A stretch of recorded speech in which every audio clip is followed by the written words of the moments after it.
اینجا فریاد کشیدیم. من به عنوان یک هزاره، نه به عنوان از اینکه افتخار کنم که من امروز سخنرانم، نه به عنوان از اینکه از خون شهدا سوء استفاده کنم، به عنوان اینکه فریادم را در برابر این حکومت دموکراتیک برآورم. آی دنیا ما را بفهمید، ما مورد قتل عام قرار گرفتیم، از ما دفاع کنیم. ما میخوایم انسانیم، میخوایم زنده بمانیم، میخوایم راه رویم در روی زمین. ما را راه گشتن نمیگذارد، کار کردن نمیگذارد، از خانه ما بیرون شده نمیتوانیم. دولت پاکستان عاجز است از حمایت ما. شما ما را حمایت کنید. ما در هیچ سنگری قرار نداریم، در برابر هیچ کسی اسلحه نگرفتیم. این فریاد ما. السلام علیکم و رحمت الله و برکاته. به روح شهدای اسلام صلوات.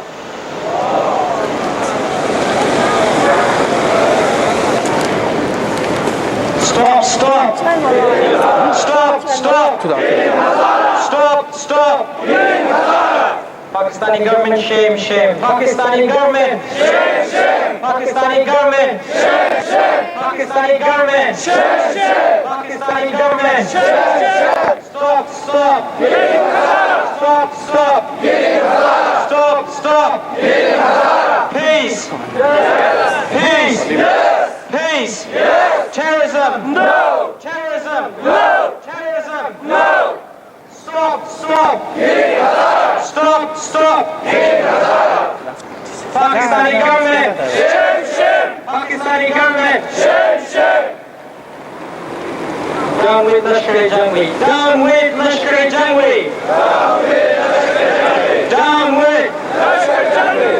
Down with Lashkar-e-Jhangvi. Down with Lashkar-e-Jhangvi. Down with Lashkar-e-Jhangvi. Pakistani government. Shame, shame. Pakistani government. Shame, shame. Pakistani government. Shame, shame. Stop, stop. Stop, stop. Peace. Peace.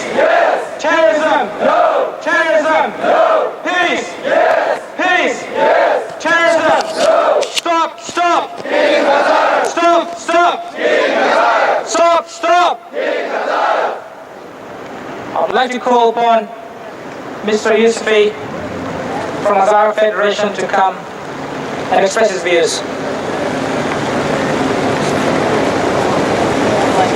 Stop! Stop! Stop! Stop!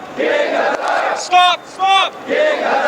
Pakistani government! Shame! Shame! Pakistani government! Shame! Shame! Pakistani government! Shame! Shame! Peace! Yes! Peace! Yes! Peace! Yes! Terrorism! No! Terrorism! No! Bismillahirrahmanirrahim. با درود و سلام بر شما مردم صلحجو و با عزت و سرفراز،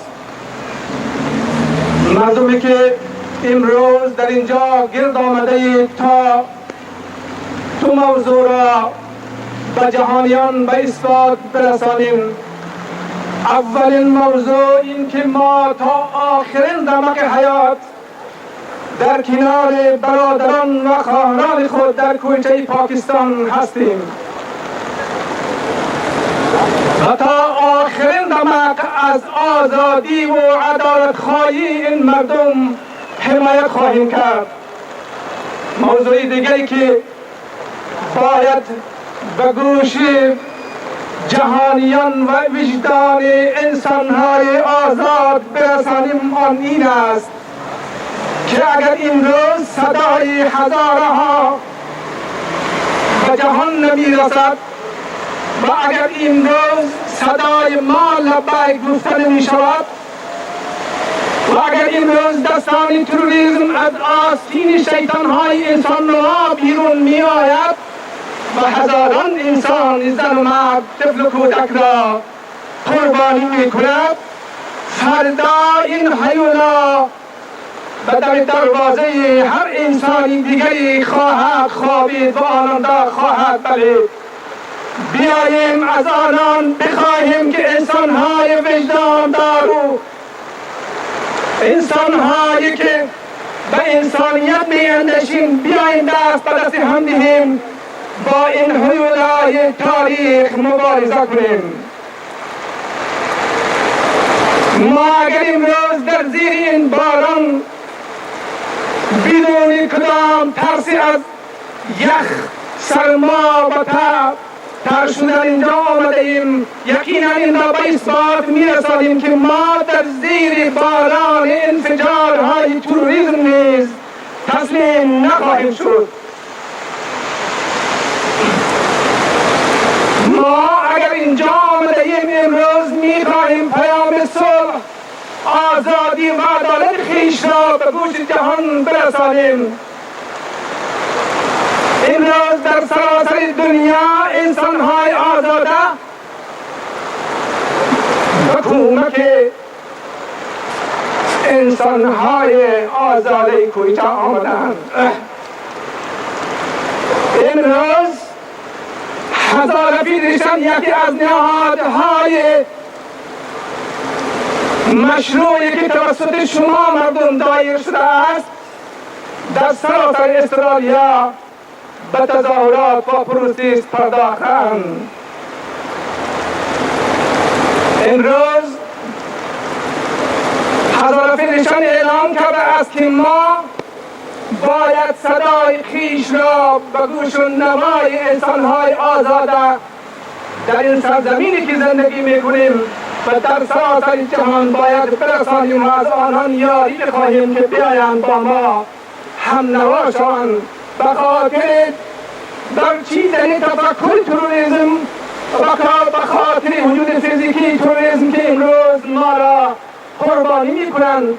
فردا خدای ناخواسته به جاهای دیگر هم خواهد رسید. ما امروز آمده ایم که به گوش جهان برسانیم که ما مردم آزاد، آبادگر و سازنده هستیم. در هر گوشه جهان که هجرت کرده ایم از خود آبادی و سازندگی به یادگار گذاشتیم. همان آبادی و سازندگی که امروز در پاکستان و در کویته انجام داده ایم چشم طمع خائنان و جنایتکاران تاریخی ما را به خود واداشتند.